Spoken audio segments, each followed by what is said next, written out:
Yes.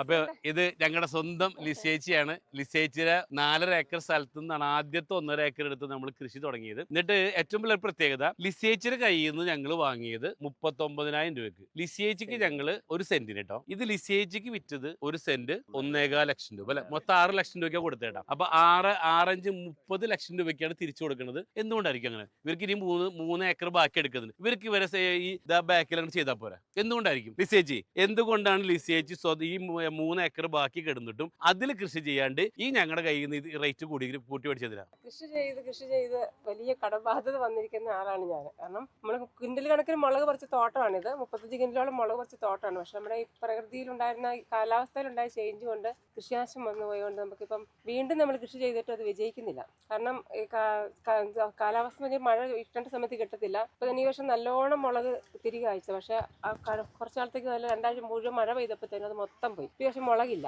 കാപ്പിക്കുരുവില്ല, അടക്കിയില്ല. അപ്പൊ മൊത്തത്തിൽ നമുക്ക് കൃഷിയെല്ലാം പരാജയമാണ്. ഇഞ്ചി കൃഷിയൊക്കെ നമ്മൾ ചെയ്യുമായിരുന്നു, ഇതൊക്കെ കേട് ബാധിച്ച് അങ്ങനെയൊക്കെ പോകുന്നതുകൊണ്ട് നമ്മൾ പരാജയപ്പെട്ട കടബാധ്യത. കാരണം ഈ സ്ഥലത്തിൽ റീപ്ലാന്റേഷൻ ചെയ്യാൻ വേണ്ടി മുടക്കിയ പൈസയുടെ കടം വീട്ടാൻ വേണ്ടിയാണ് നമ്മൾ സ്ഥലം വിൽക്കാനിരുന്നത്. അങ്ങനെ വിൽക്കാനിരിക്കുന്ന സമയത്താണ് നമുക്ക് ഇച്ചിരി വിഷമമുണ്ട്. കാരണം നമ്മുടെ റോഡ് മുറിച്ച് കൊടുക്കുന്ന വിഷമമാണ്. അങ്ങനെ സങ്കടപ്പെട്ടിരിക്കുന്ന സമയത്താണ് ഞാൻ ഇങ്ങനെ ഒരു മീറ്റിംഗിൽ സാറിന്റെ എക്സ്പേർട്ടിന്റെ മീറ്റിംഗ് സംബന്ധിച്ചത്. അവിടെ ചെന്നപ്പോഴാണ് ദൈവദൂതനെ പോലെ ശരിക്കും പറഞ്ഞിട്ടുണ്ട് എനിക്ക് വേണ്ടി മാത്രമാണ് ഈ പ്രൊജക്ട് വന്നതെന്ന് ഞാൻ വിശ്വസിക്കുന്നത്. കാരണം ഈ സാൻഡൽവുഡ് പ്ലാന്റേഷനെ കുറിച്ച് പറഞ്ഞപ്പം എനിക്കത് ഭയങ്കരമായിട്ട് തന്നെ അങ്ങോട്ട് എൻ്റെ മനസ്സിലോട്ട് വല്ലാതെ ഒരു ഇൻസ്പിറേഷൻ തന്നു. അപ്പം ഞാൻ സാറിനോട് പറഞ്ഞു, ചെയർമാനോട് പറഞ്ഞു, സാറേ അങ്ങനെയാണെങ്കിൽ ഞങ്ങൾക്കൊരു കുറച്ച് സ്ഥലം കൊടുക്കാനുണ്ട്, അതൊന്ന് നോക്കാവോ എന്ന് ചോദിച്ചു. കാരണം അന്ന് മറയൂർക്കാണ് ഈ പ്രൊജക്ട് പോകാനിരുന്നത്. അപ്പം ചെയർമാൻ എന്താണെന്ന് അറിയത്തില്ല, ചെയർമാൻ അത് പെട്ടെന്ന് ക്ലിക്കായി. സാറ് ആ പിറ്റത്തെ ആഴ്ച തന്നെ അല്ല 3-4 ദിവസത്തിനുള്ളിൽ ഇവിടെ എത്തി എന്നുള്ളതാണ്. കണ്ടു, സ്ഥലം കണ്ടു, ഇഷ്ടപ്പെട്ടു. പിന്നെ വന്നവർക്കൊക്കെ ഇഷ്ടപ്പെട്ടു. എന്തായാലും എൻ്റെ ഭാഗ്യമെന്നേ ഞാൻ പറയുള്ളൂ. ഞങ്ങൾക്ക് 30 ലക്ഷം രൂപ ഞാൻ ബാങ്കിൽ ഫിക്സ്ഡ് ഇട്ടേക്കുമെന്ന് വിചാരിക്കണം പിള്ളേരുടെ പേരിൽ.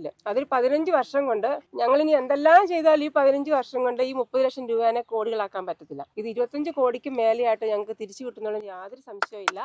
അപ്പൊ എല്ലാവർക്കും ഇതിലേക്ക് ഞങ്ങൾ സ്വാഗതം ചെയ്യുകയാണ്. അപ്പൊ ഇവിടെ ലിസേച്ചിയുടെ ഈ പ്രോപ്പർട്ടി ബാങ്കിലായിരുന്നു. ഇവിടുത്തെ കർഷകര് ഓൾറെഡി കൃഷിയെല്ലാം നശിച്ച് ആധാരം ബാങ്കിൽ വെച്ചിട്ട് അതുകൊണ്ട് കുറച്ച് എന്തൊക്കെ വെച്ചു, അത് നഷ്ടത്തിലായി. അവസാനം ജപ്തിയിൽ കിടന്ന ഭൂമിയായിരുന്നു ഇത്. Right, okay. അപ്പോഴാണ് ലിസേജ് ഞങ്ങളോട് ഈ സ്ഥലം എടുത്ത് സഹായിക്കുമോ? അപ്പൊ ഞങ്ങൾക്ക് എന്ത് വേണം? ഞങ്ങൾക്ക് ഭൂമി വേണം. അപ്പൊ നമ്മൾ പറയാറുണ്ട്, നിങ്ങൾ എന്താണോ അന്വേഷിക്കുന്നത് അത് നിങ്ങളെ അന്വേഷിച്ചുകൊണ്ടിരിക്കുന്നു. അപ്പൊ ലിസേജ് എന്താ അന്വേഷിക്കുന്നുണ്ട്? ഈ ഭൂമി എടുക്കാൻ കുറച്ച് പേരെ അല്ലെ, ആരെങ്കിലും അന്വേഷിക്കുന്നുണ്ട്. ഞങ്ങളോ ഇതിനുവേണ്ടി ഭൂമി അന്വേഷിക്കുന്നുണ്ട്. അപ്പൊ ഇത് രണ്ടും കൂടെ ടച്ച് ആയപ്പോ എന്തായി, സംഭവം നല്ല പ്രൊജക്റ്റ് ആയിട്ട് മാറി എന്നുള്ളത്. ഓക്കെ. അപ്പൊ ലിസേജ് ഇവിടെ ഇത് ബാക്കിയുള്ള 3 ഏക്കറിൽ ചന്ദനം നട്ടൂടെ ലിസേജിക്ക്? ചന്ദനം സ്വന്തമായിട്ട് കിടന്ന കാര്യം സാറേ ഞാൻ കണ്ടോണ്ടിരിക്കുകയാണ്. ഇപ്പൊ 5-6 മാസമായിട്ട് ഞാൻ കണ്ടോണ്ടിരിക്കുന്നതാണ്. അപ്പൊ എനിക്ക് മനസ്സിലായി സ്വന്തം നട്ടാ പറ്റത്തില്ല എന്നുള്ളത്.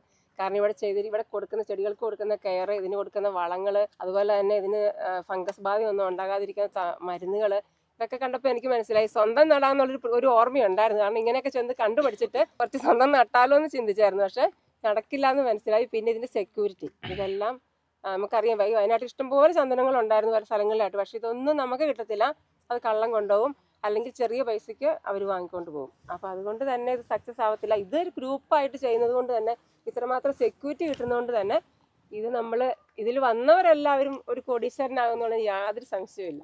അപ്പൊ ലിസേജ് പറഞ്ഞു വരുന്നത്, 2 ഏക്കറിൽ കൃഷി ചെയ്യണമെങ്കിൽ ഏറ്റവും കുറഞ്ഞത് 2 കോടി കയ്യിൽ വേണം. അപ്പൊ എന്ത് ചെയ്യും? ആ കോടി ഇറക്കാൻ കയ്യിലില്ല.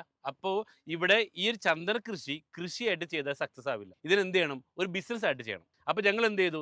ആക്സിലറേറ്റിംഗ് കൾട്ടിവേഷൻ വിത്ത് ടെക്നോളജി. ഇത് 3ഉം കൂടെ വരുമ്പോൾ എന്തായി? നല്ലൊരു പ്രൊജക്റ്റ് ആയിട്ട് മാറി. ഇതിലൂടെ ഒരുപാട് പേരിലേക്ക് സമ്പന്നത എത്തിക്കാനായിട്ട് ഈ ചെറിയ തൈകളിലൂടെ, ഈ പണം കായ്ക്കുന്ന മരത്തിലൂടെ സാധിക്കുമെന്നുള്ള ഇതിന്റെ ഏറ്റവും വലിയൊരു സവിശേഷത. റൈറ്റ്? യെസ്.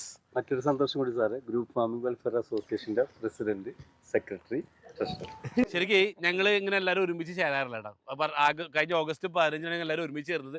ഇന്ന പ്രത്യേകത, പ്രസിഡന്റ് ഇവിടെ ഉണ്ട്, നമ്മുടെ ഗ്രൂപ്പ് ഫാർമേഴ്സ് അസോസിയേഷന്റെ സെക്രട്ടറി ലിസേച്ചിയാണ്. അതോടൊപ്പം ഗജാൻജി ഉണ്ട്, അതോടൊപ്പം തന്നെ MD ഉണ്ട്. ഓക്കെ, എല്ലാവരും ഒരുമിച്ച് അല്ലെ, കുറെ നാളുകൾക്ക് ശേഷം AGM ഉണ്ട്. യെസ്.